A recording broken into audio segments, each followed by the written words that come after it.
All right, let's go straight out. Training series, episode 3. This episode, I want to talk to you about genetics. Genetics, it's an important thing to talk about. In a way, it's important. In a way, it's not. All right, because at the end of the day, you can't do nothing about it. So it's a wasted knowledge, but it is a knowledge. And I want to get back to talking about SARMs. Episode 1, I said I was going to talk about SARMs. I only talked about steroids. I forgot to talk about SARMs. Everyone was saying in the comments, what about SARMs, lad? So I'll talk about SARMs. All right, first of all, I want to talk about genetics. Genetics do play a big role in determining the way that your body's going to look. There's a lot of scientific explanation that I'm not going to even roll with the words, but listen, there's 2 important factors here, all right? First of all is height. You cannot underemphasize the importance of height. Short people look to be twice as muscly, 3 times as muscly. It's a term that's called midget muscle, all right? Have you ever noticed, you know midgets, right? You know, like midget people. Have you ever noticed that they're so muscly? All of them. They're like little bodybuilders. Naturally, they don't even train. Their thighs, their calves, their little arms, all right? That's because they're small, their frame is small. There's a lot less space for their muscle fibers to stretch out onto. Say if I give you 20 kilograms of Play-Doh and tell you to put it on a little thing, it's gonna be boom like that. And put it on something like that, it's gonna look a little bit normal, you get me? This is real. Height is a big determining factor. See all these bodybuilders, I'm gonna tell you something about these bodybuilders. They're little people. They're little people. I grew up with the illusion that bodybuilders were some huge people. I'm talking about Mr. Olympias. I'm talking about the best of the best. You know, you see them in a magazine, on TV and that, on the internet and YouTube, and you think they're these huge people. They're not. They're little people, bro. Let me put this into perspective for you. Like, bro, some of these Mr. Olympias are like, bro, you know what the average height for a bodybuilder is? Like 5'9". 5'9". All right? See Arnold Schwarzenegger. Look at him stand on stage with other, at the Mr. Universe, Mr. Olympias, whatever. Watch him on stage. He is what you would see as a taller bodybuilder. I'm saying this to you for perspective, so you can stop being tricked by these people. All right, they do this on Instagram. They do this bodybuilding. They do this with movie stars. They create these illusions because they surround these people with short people. They surround some movie stars with shorter props in the background to give these people the appearance, and they use angles very smartly to give these people the appearance that they're these really tall people with these big muscles. They're small people, brother. Arnold Schwarzenegger, he was 6'1". 6'1", all right? And he is what you would say, there are taller bodybuilders, and yes, there is here and there cases of really tall people that are muscly.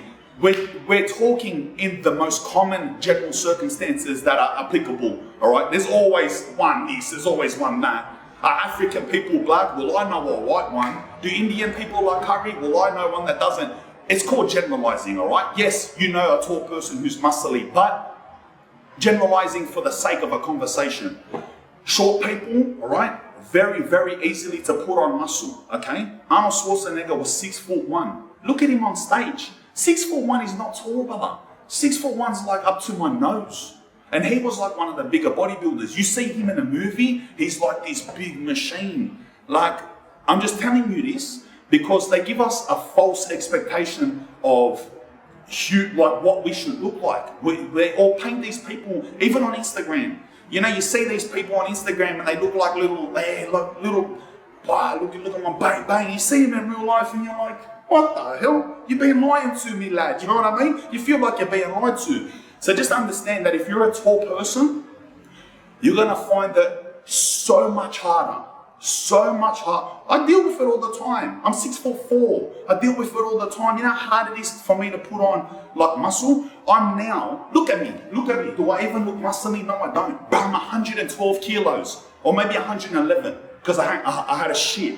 I'm 111 kilos, brother. 111. And I don't look muscly. I look like fit. You get someone who's 5'10" to be 111 kilos, they're gonna look buddy like fucking cyborg. You get me? Understand this. Don't have false expectations that are given to us. They're illusions. Instagrammers, all these people, they're all small people, brother. All right?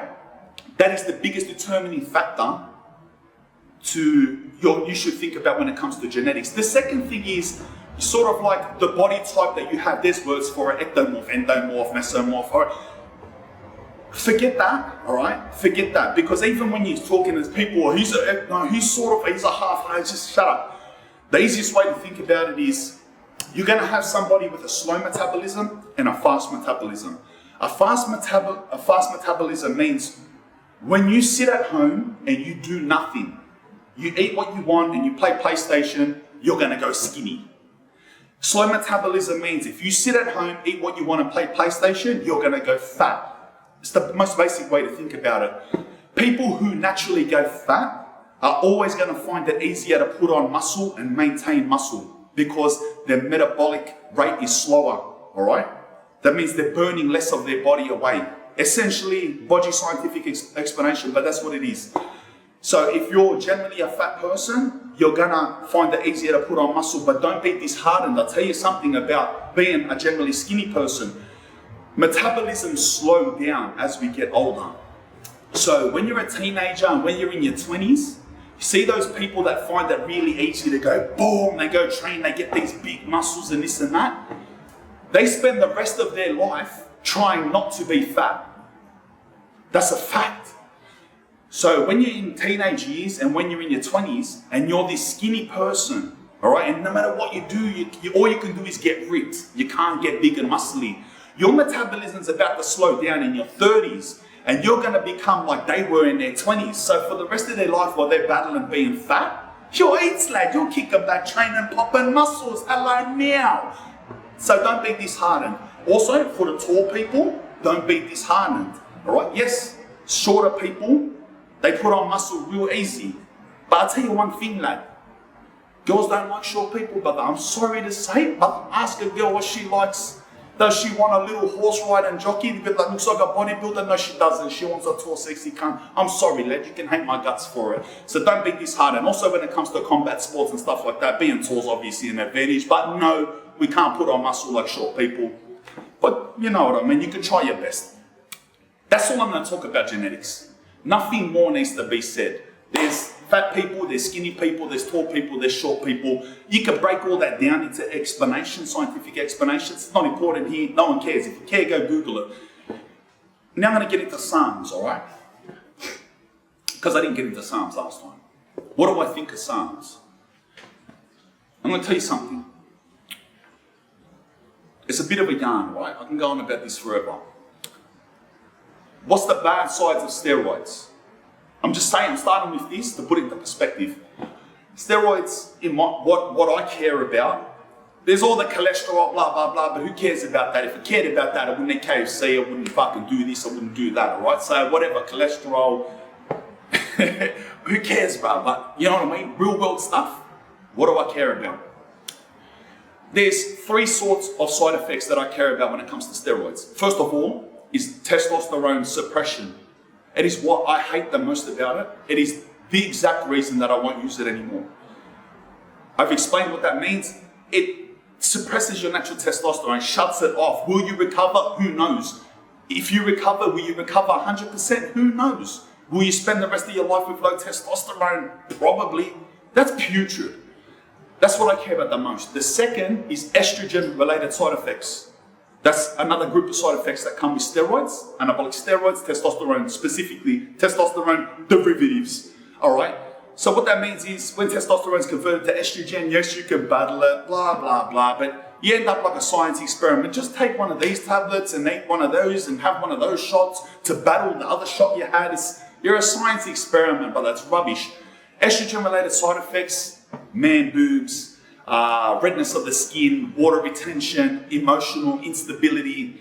I think I don't know, all right, but they're estrogen-related side effects. Then there's DHT-related side effects. So testosterone also converts into another form of testosterone, DHT, not getting scientific.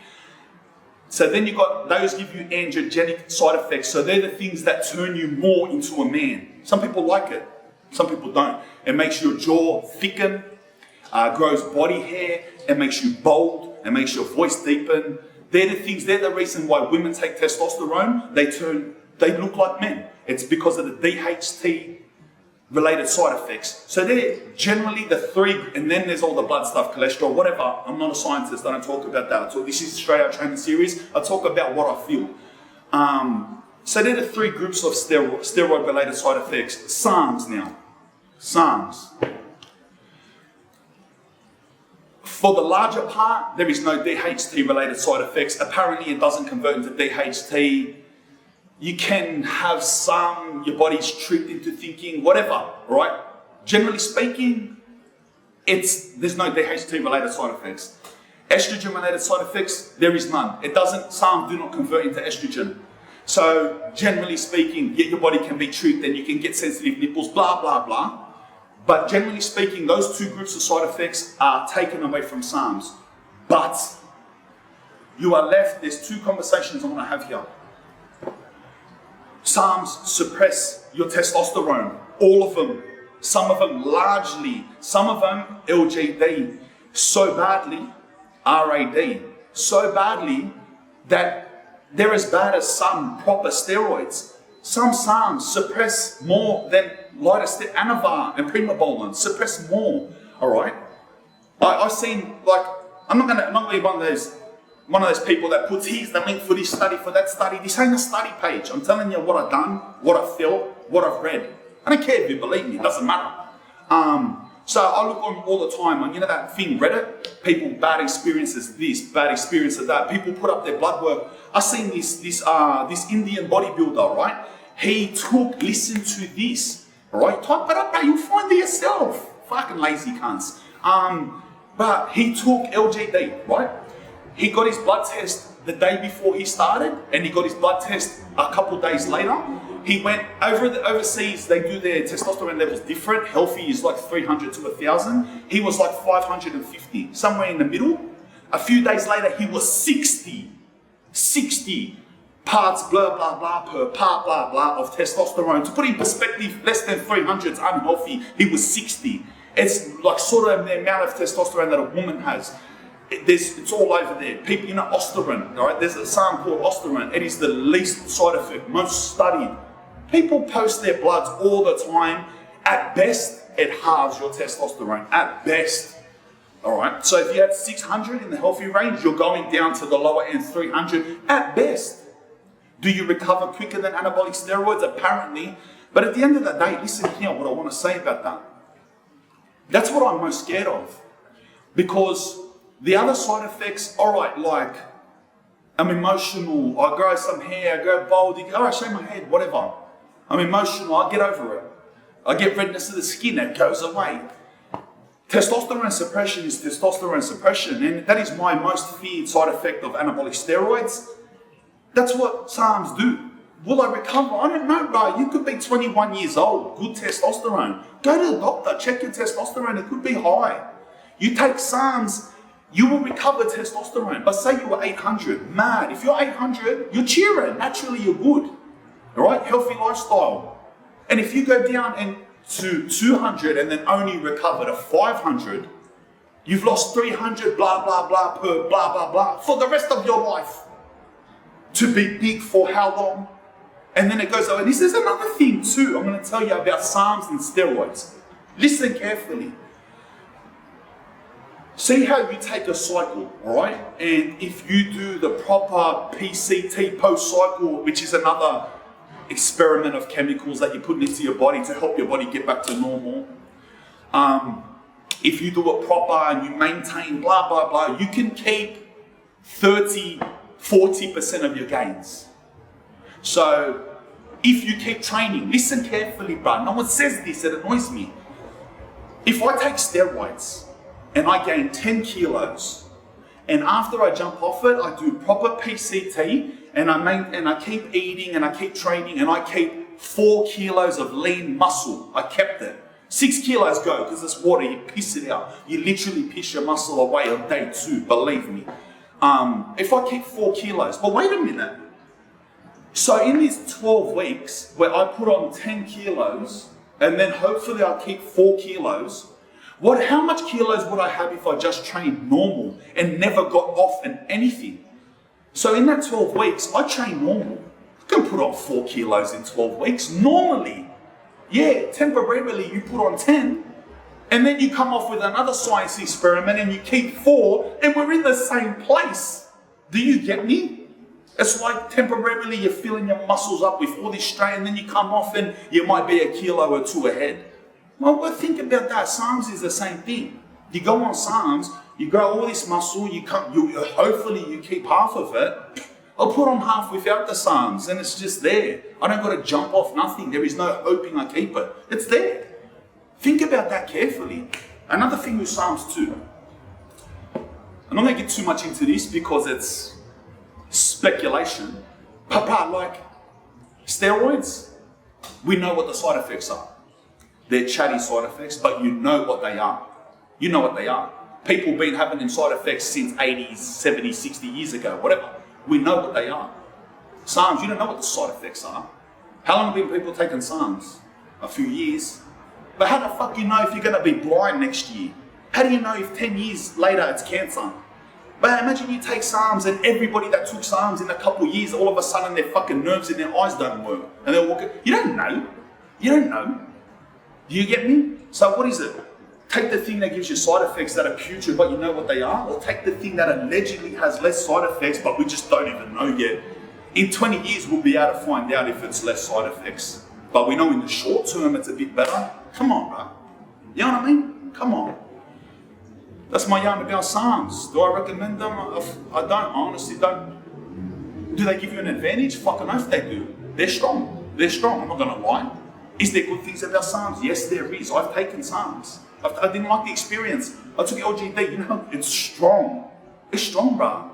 It's like, you get a good LGD, it's almost as strong as steroids, I swear to God. They're strong, they're proven, they work. They're made for people with conditions, people with osteoporosis, muscle wasting conditions, they work. There's no doubt about whether they work or not. But we work without it, lad. Remember, when you jump off it, are you going to keep half? Are you going to lose it all? I know I'm keeping it because I never was on anything. I just train next to you naturally. Think about that. Anyway, that's episode 3 latest.